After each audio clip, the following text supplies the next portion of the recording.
Now we're going to be adding photos of our storefront. And then in the next page, we're going to be adding photos of our work. So if you have a storefront, this is going to be the header image that's going to show up on Google search results and the first picture that people will see on Google Maps when they look at your business. So this would preferably be a picture of the building that you do your work in, so that people can recognize it. You know, maybe they're driving and they're not sure and they want to look and they can see, yes, that's the right building.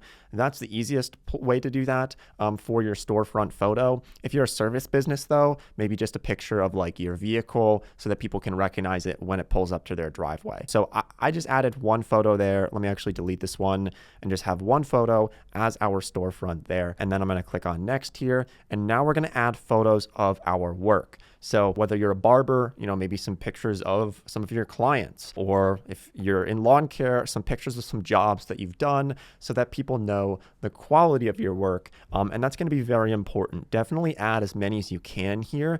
This is just going to help you to get more customers in general by having more images of your work. So let me add some here. So I would recommend adding at least half a dozen photos of your work. As people start to come into your business and review your business, they will also take pictures and add them to the reviews. And that will kind of help populate your business profile and show potential customers more photos of your work. So over time, people will add those, but you want to get them started with at least 5 or 6 photos from yourself. Okay, so let's move on here. And now we are set up. So